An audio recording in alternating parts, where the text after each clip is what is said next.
All right, now we move on to our next segment of our bulletin, On the Table. Over to you, Mohana. Thank you very much, Shu.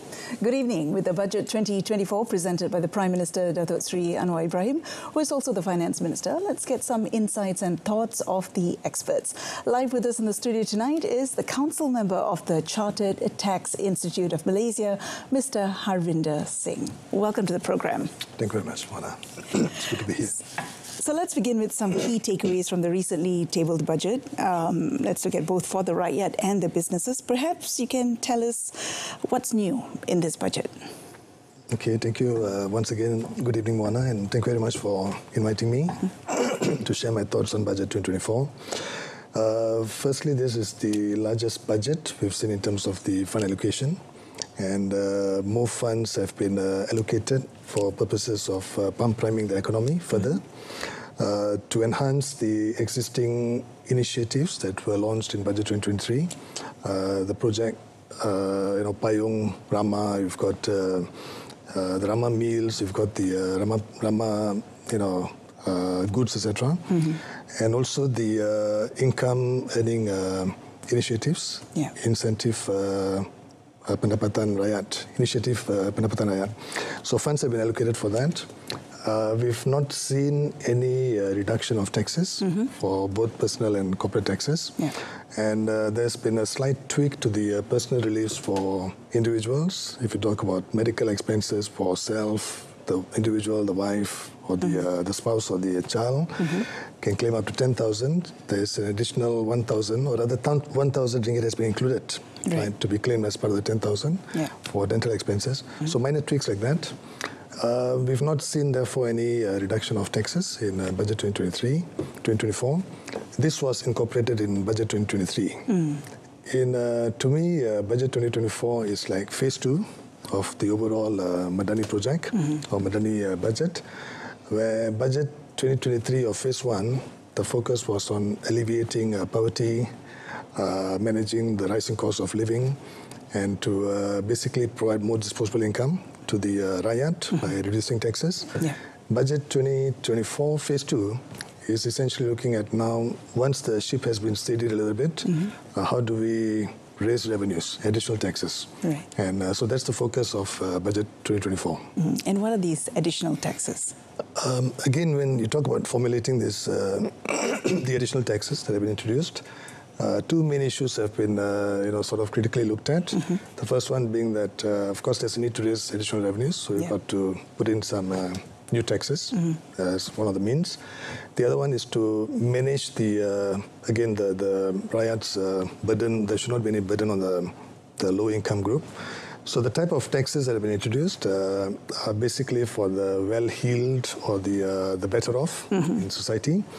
One of it is capital gains tax, and it's limited essentially to disposal of shares in private companies. So again, it's probably those that have greater affordability that would be impacted by this.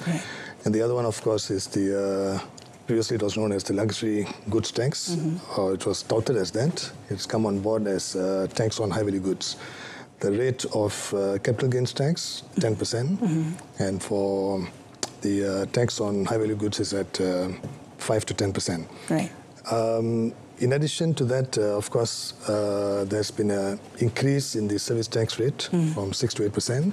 But we've not seen the reintroduction of GST, for example, or carbon tax, which has been talked about for some time, but sort of forgotten for now, because this, the GST and carbon tax would basically increase or raise the burden of, increase the cost of goods and services, and therefore it's currently probably not the opportune time to introduce this. Maybe something for the future. Okay. Now, you mentioned about service tax being increased from 6 to 8%, and I understand that this is an exception aside from the food and telecommunication industry. So the government plans to expand the scope of taxable services also, such as logistics, brokerage, underwriting services, and karaoke. Karaoke. It's going to be more expensive, Right. So tell me, how will this impact Malaysians? Again, in terms of, for the purposes of increasing the tax or revenue collection, Currently, based on statistics that we have, or I know, the service tax collection is about 28 billion. Okay. So by increasing it by 2%, an additional maybe 9 to 10 billion could be collected. As part of the idea of raising additional taxes. Again, as announced by the PM in the budget, it's to not again put any additional burden on the rakyat. Food is our favorite pastime, I suppose we could say that.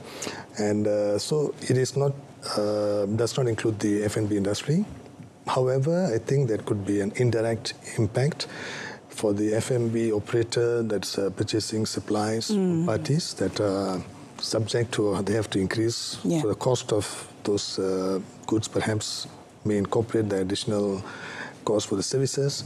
So there could be a cascading effect on the rakyat as well. So perhaps not as significant or severe, but there would be some impact of that as well. Okay. I'd like to ask you about this, the e-invoicing. So that's going to be implemented from 2024 onwards. And I understand that's to narrow the tax gap, address leakages, address the grey economy or shadow economy. So what are the potential benefits and challenges of doing this? Well, the e-invoicing system, or the introduction of invoicing, is, I think, one of the major tax reforms that have been introduced in the country the last few years. The whole idea actually is to ensure that every business transaction comes under the purview of the tax authorities. Right. So in simple terms, if I'm the supplier and you're my customer, my invoice will have to go through the IRB's portal to be validated. A QR code will be basically created, and you can have access to that invoice. And so every transaction essentially will be known to the IRB on a real-time basis. Right. The challenges, of course, in Budget 2024, in Budget 23, the announcement was that the implementation of invoicing will take place in stages on the 1st of June for companies with more than 100 million turnover. Right. There's a bit of an extension of time given for this group of companies. Yeah. Now it starts on the 1st of August to be prepared, to have more time to prepare. But the rest of the industry or businesses were supposed to come on board fully only in 2027. But that has been brought forward to 1st of July 2025. Okay. So by 25, essentially, all businesses would essentially need to use the invoicing system. So this affects everybody? It affects everybody. All kinds of business? Affects every business, affects all and sundry. Of course, if they're the hardcore that don't want to come on board, they will then perhaps try every trick in the trade. From the tax authorities' perspective, whether it's, if you look at the nasi lemak sellers, it's not significant. Okay. You will capture a significant portion of the economy. Right. So in terms of tax compliance, in terms of bridging the gap, in terms of ensuring that the GDP to, tax collection to GDP ratio, which was also mentioned by the PM in the budget speech, which is currently at about 11.9 or 12.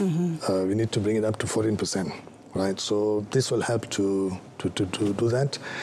There is a need to mandatorily reduce the fiscal deficit from to 3% of GDP in 3 to 5 years' time, based on the Public Finance and Fiscal Responsibility Act.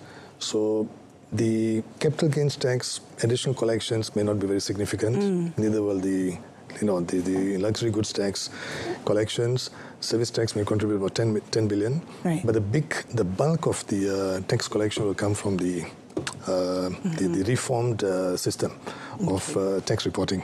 All right. So I believe that's where we're heading. Okay. This will mean that essentially the widening of the tax database, right? So, which will also, if you talk about benefits, right? Just a very quick one on that.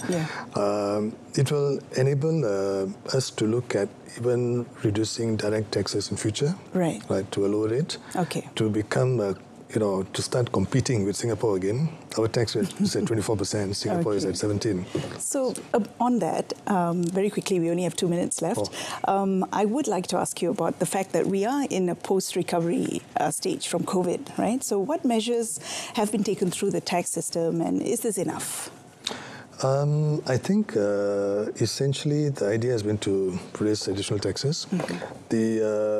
From the perspective of the man in the street, I think there's still quite a bit that needs to be done. If you talk about the M40 group, we always talk about the neglected child. Yes. The B40 group, they are always the narrative about raising wages, etc., but not really for the M40 group.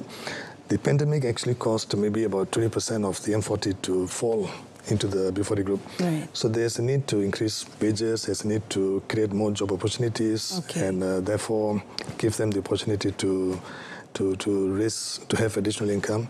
They are the essentially the party or the people that would spend in the local economy. Right. And being able to spend, having the ability to spend, will surely spur the local economy as well. Of course. So that is the end game at the end of the day. It would be, yeah.